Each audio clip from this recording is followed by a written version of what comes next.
जय हिंद दोस्तों, आप सभी का बहुत बहुत स्वागत है। आज का टॉपिक है हमारा लौकिक साहित्य।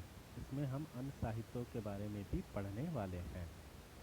ऐतिहासिक रचनाओं में सर्वप्रथम उल्लेख हमें अर्थशास्त्र का किया जाता है। अर्थशास्त्र भारत का पहला राजनीतिक ग्रंथ है। नाम से आपको लगता होगा कि यहाँ पे तो अर्थशास्त्र तो इकोनॉमिक्स से रिलेटेड होगा, लेकिन ये भारत का पहला राजनीतिक ग्रंथ है। इसकी रचना कौटिल्य, जिसे चाणक्य भी हम कहते हैं, इन्होंने की थी। यह 15 अधिकरण एवं 180 प्रकरण में विभक्त है। यह मौर्यकालीन इतिहास एवं राजनीति के ज्ञान के लिए अर्थशास्त्र का एक महत्वपूर्ण ग्रंथ है। तो इसमें चाणक्य ने इसको ग्रंथ की रचना की थी और इसमें आपको मौर्यकालीन इतिहास और राजनीति के बारे में पता चलता है। संस्कृत साहित्य में ऐतिहासिक रचनाओं में सर्वाधिक महत्व कश्मीरी कवि कल्हण जो कश्मीरी कवि थे, उनके द्वारा रचित राजत रंगिणी का है। राजत रंगिणी इनके द्वारा आपका कल्हण के द्वारा रचित एक साहित्य है। इसमें 8 सर्ग हैं, जिन्हें तरंग कहा गया है। इसमें कश्मीर के शासकों का वर्णन भी किया गया है और संस्कृत साहित्य में ऐतिहासिक घटनाओं के क्रमबद्ध इतिहास लिखने का प्रथम प्रयास किया गया है। तो याद रखिएगा, कश्मीर के कवि कल्हण ने अपनी रचयिता राजत रंगिणी के द्वारा कश्मीर के इतिहास और साहित्य के बारे में बताने की कोशिश की है। आगे बढ़ते हैं। एक ज्योतिषी ग्रंथ गार्गी संहिता, इसमें भारत पर होने वाले यवन आक्रमण का उल्लेख मिलता है गार्गी संहिता पर। फिर आता है अष्टधाई। अष्टधाई व्याकरण की प्रथम पुस्तक है। अष्टधाई व्याकरण की प्रथम पुस्तक है, जिसे लेखक पाणिनि ने, जिसकी लेखक कौन है? पाणिनि। ठीक है, तो अष्टधाई व्याकरण की प्रथम पुस्तक है जिसकी लेखक पाणिनि हैं। इसमें पहली बार लिपि शब्द का प्रयोग हुआ था। तो लिपि शब्द का पहली बार प्रयोग कहाँ हुआ था? अष्टधाई में। इसमें मौर्य से पूर्व का इतिहास तथा मौर्य काल के राजनीतिक अवस्था की जानकारी प्राप्त होती है। तो अष्टधाई में व्याकरण की प्रथम पुस्तक है, जिसमें लेखक पाणिनि है और लिपि शब्द का प्रयोग भी इसी में हुआ था। 13वीं शताब्दी के आरंभ में अरब लोगों ने अरबी में सिंध का इतिहास लिखा, जिसका फारसी अनुवाद चचनामा पुस्तक है। तो फारसी अनुवाद चचनामा पुस्तक, अरबी में सिंध का इतिहास लिखा गया था। क्लियर? आगे बढ़ते हैं, विदेशी यात्रियों के विवरण के बारे में पढ़ते हैं। विदेशी यात्रियों से मिलने वाली प्रमुख जानकारियाँ। भारत में आने वाले विदेशी यात्रियों एवं लेखकों के विवरण में से हमें भारतीय इतिहास को जानने में सहायता प्राप्त होती है, जिसमें यूनानी, रोमन, अरबी और चीनी यात्री आपके सम्मिलित हैं। एक एक करके हम इनके बारे में पढ़ेंगे। बात करें अगर हम सबसे पहले यूनानी रोमन लेखक की, तो भारतीय स्रोत में से हमें सिकंदर के आक्रमण 325 ईस्वी पूर्व की कोई जानकारी नहीं मिलती है। इसीलिए हमें यूनानी स्रोतों पर ही आश्रित रहना पड़ता है। सिकंदर के समकालीन एक भारतीय राजा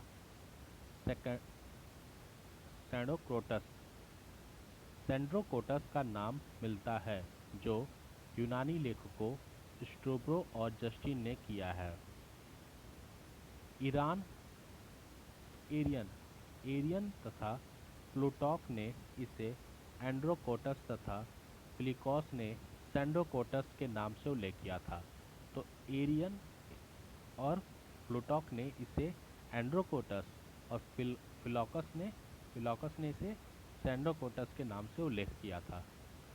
स्ट्रैबो, डियाड्रॉस, प्लिनी और एरियन नामक यूनानी विद्वान क्लासिकल लेखक के रूप में जाने जाते हैं। ठीक है, अब एक एक करके हम पढ़ेंगे यूनानी रोमन लेखक के बारे में। तो सबसे पहला इसमें नाम आता है आपका टेसियस। ये एक ईरानी राजवैद्य थे। कौन थे? राजवैद्य थे आपके। कौन? टेसियस। फिर आता है हेरोडोटस। हेरोडोटस इतिहास का पिता जिसे कहा जाता है। इन्होंने अपनी पुस्तक हिस्टोरिका हिस्टोरिका जो 5वीं शताब्दी ईस्वी पूर्व में लिखी गई थी, इसमें भारत और फ्रांस के संबंध का वर्णन किया है। तो हेरोडोटस ये इतिहास के पिता कहलाते हैं और इन्होंने अपनी पुस्तक हिस्टोरिका में 5वीं शताब्दी में लिखी गई हिस्टोरिका में भारत और फ्रांस के संबंधों का वर्णन किया है। आगे बात करते हैं नियाकस, आनेक्सिक्टस और आरिस्टोकोबुलस। ठीक है, हो सकता है नाम प्रोनाउंस करने में मेरे से गलती हो रही हो। नियाकस, आनेक्सिक्टस और आरिस्टोकोबुलस ये सभी लेखक सिकंदर के समकालीन और इनका विवरण अधिक प्रामाणिक एवं विश्वसनीय था। अगला है हमारा टालमी। 2री शताब्दी में भारत का भूगोल नामक पुस्तक लिखी थी। टालमी की जियोग्राफी एवं पेरिप्लस ऑफ द एरिथियन सी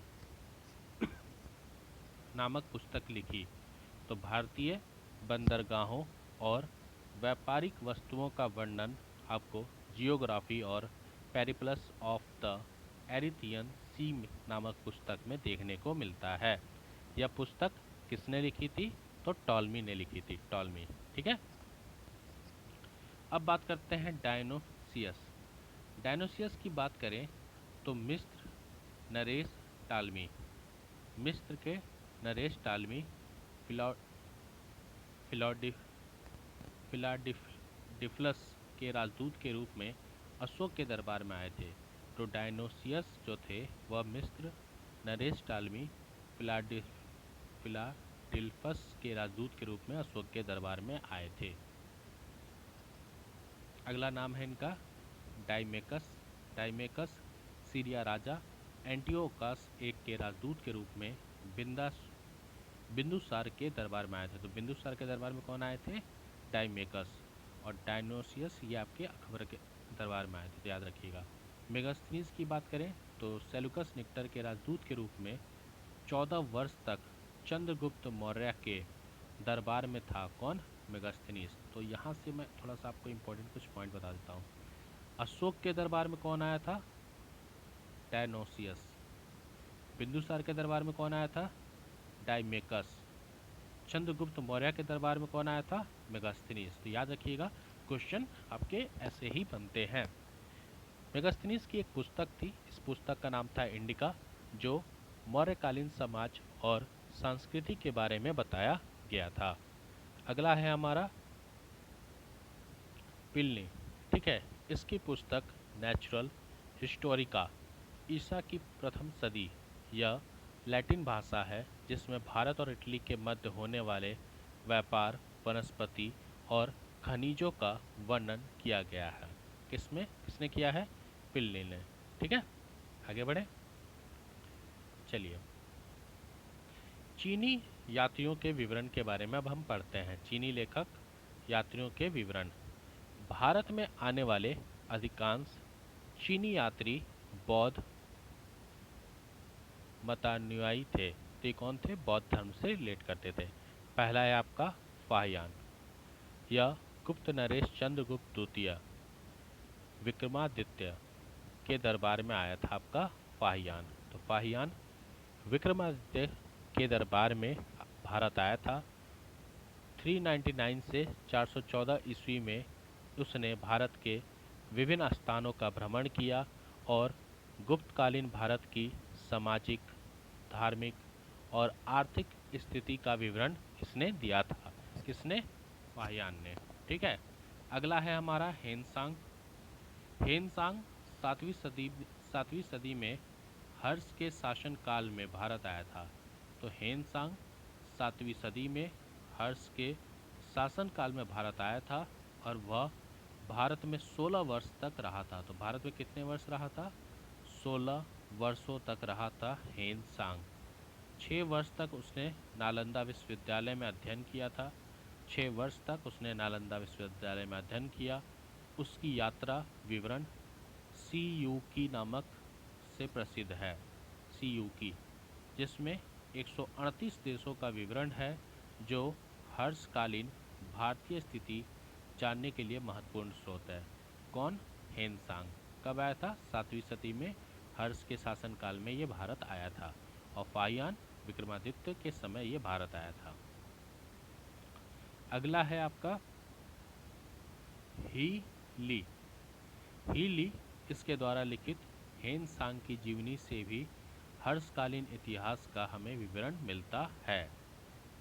मा त्वान लिंग, हर्ष के पूर्वी अभियान का विवरण इन्होंने किया था। इत्सिंग 7वीं सदी के अंत में भारत आने वाले इस चीनी यात्री ने नालंदा तथा विक्रमशिला विश्वविद्यालय और अपने समय की भारत स्थिति का वर्णन इन्होंने किया था। ठीक है। अगला है सूंग यून। यह 1508 ईस्वी में भारत आए और इन्होंने अपने 3 वर्षों की यात्रा में बौद्ध धर्म की प्राप्ति एकत्रित की। अगला है हमारा अरबी लेखक। बात करें अगर हम अरबी लेखक के बारे में तो इसमें सबसे पहला नाम आता है आपका अल बुरुनी। अल बुरुनी के बारे में बात करें तो 11वीं शताब्दी के महमूद गजनवी के साथ ये भारत आया था। तो अल बुरुनी 11वीं शताब्दी में महमूद गजनवी के साथ भारत आया था। अल बुरुनी ने अपनी पुस्तक तहकीक ए हिंदी, किताब उल हिंद अर्थात भारत की खोज में राजपूताना कालीन समाज, धर्म, रीति रिवाज पर सुंदर प्रकाश डाला है। तो इसकी जो किताब थी आपकी तहकीक ए हिंदी, इसने इसमें राजपूत समाज था उसके धर्म, रीति रिवाज और उनके सुंदर पर प्रकाश डाला है अल बुरुनी ने। ठीक है।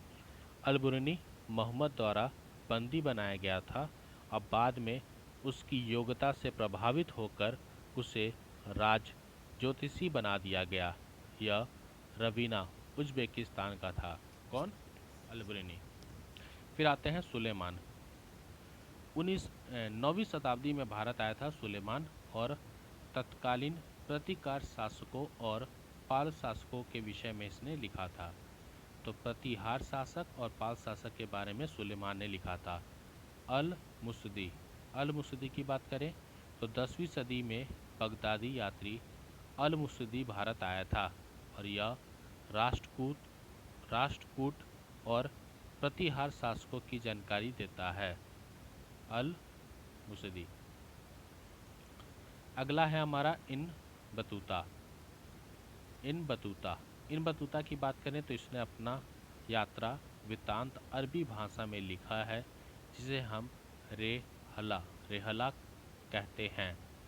14वीं शताब्दी में 1333 ईस्वी में दिल्ली पहुंचने पर इससे प्रभावित होकर सुल्तान मोहम्मद बिन तुगलक ने इसे दिल्ली की काजी न्यायाधीश नियुक्त कर दिया था।